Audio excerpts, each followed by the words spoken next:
સુરતમાં ગેસ સિલિન્ડરની કાળાબજારી અંગે પોલીસે તપાસનો ધમધમાટ શરૂ કર્યો છે।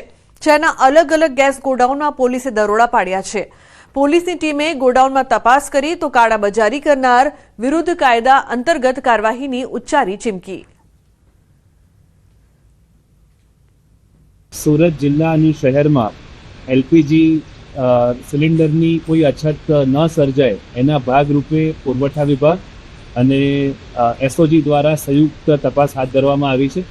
તમામ ગેસ એજન્સીઓ, તમામ ગોડાઉન્સ એના પર સ્ટોક અત્યારે અમે લોકો મેળવી રહ્યા છીએ અને કોઈપણ પ્રકારે કોઈ વ્યક્તિ એ ચોખ્ખી રીતે સંગ્રહખોરી કરી અને અછત ઊભી ન કરે એ માટેના તમામ તપાસ અને પ્રયત્ન અત્યારે અમે કરી રહ્યા છીએ, જેના કારણે કોઈપણ પ્રકારની સમસ્યા નહીં સર્જાય। અને તમામ ગ્રાહકોને અને મિત્રોને અપીલ છે કે આપ કોઈપણ સંજોગોમાં પેનિક બાઇંગ ન કરતા। સુરત જિલ્લામાં અત્યારે પૂરતા પ્રમાણમાં આપણી પાસે સ્ટોક અવેલેબલ છે। પીએસઓ સાહેબ અને એસઓજીની સંયુક્ત ટીમ જે છે જે અત્યારે ગેસની જે અછત છે એવી કૃત્રિમ અછત ઊભી કરનાર લોકો વિરુદ્ધમાં કાર્યવાહી કરવા માટે અમે નીકળ્યા છીએ। અલગ અલગ જે ગોડાઉન છે તે તથા જે રેસ્ટોરન્ટમાં જ્યાં પણ સંગ્રહખોરી કરી હશે એ લોકોને પકડવામાં આવશે અને એ લોકો વિરુદ્ધમાં એસમા અને બીજા જે કાયદાઓ લાગુ પડતા હશે એ લગાડી અને કાયદેસર કાર્યવાહી કરવામાં આવશે અને સખતમાં સખત આ લોકોને ધંધા બંધ કરાવવા સુધીની કાર્યવાહી કરવામાં આવશે। તો શહેરના ગેસ ગોડાઉનમાં પોલીસ દ્વારા તપાસ કરવામાં આવી રહી છે। ઉલ્લેખનીય છે કે ગેસ સિલિન્ડરની કાળાબજારી અંગે તપાસ કરવામાં આવી રહી છે।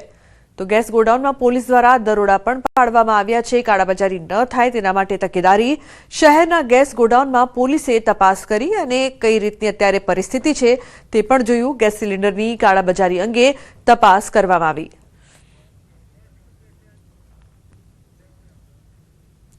ગુજરાત રાજ્ય નવી ઊંચાઈઓ સર કરે તેવા હેતુથી વર્ષ 2026-27નું ઐતિહાસિક બજેટ નાણામંત્રી કનુભાઈ દેસાઈ દ્વારા કુલ રૂપિયા 4,08,053 કરોડના વિક્રમી કદ સાથે રજૂ કરવામાં આવ્યું છે।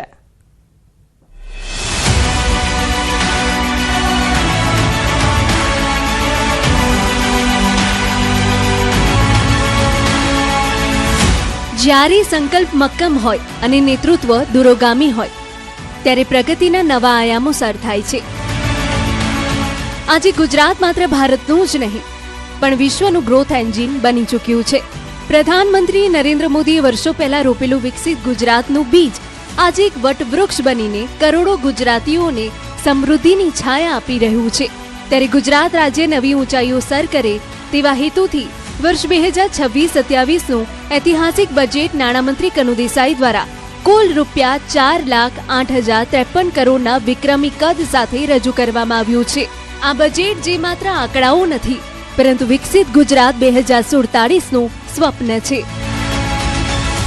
માનનીય વડાપ્રધાનશ્રીના દિશાદર્શનમાં અમારી સરકારનું સર્વગ્રાહી અને સર્વસમાવેશી અભિગમ અપનાવતું 5 સ્તંભ સામાજિક સુરક્ષા, માનવ સંસાધન વિકાસ, આંતરમાળખાકીય સુવિધાઓ, આર્થિક પ્રવૃત્તિનો વિકાસ અને ગ્રીન ગ્રોથ પર આધારિત વર્ષ 2026-27નું 4,08,053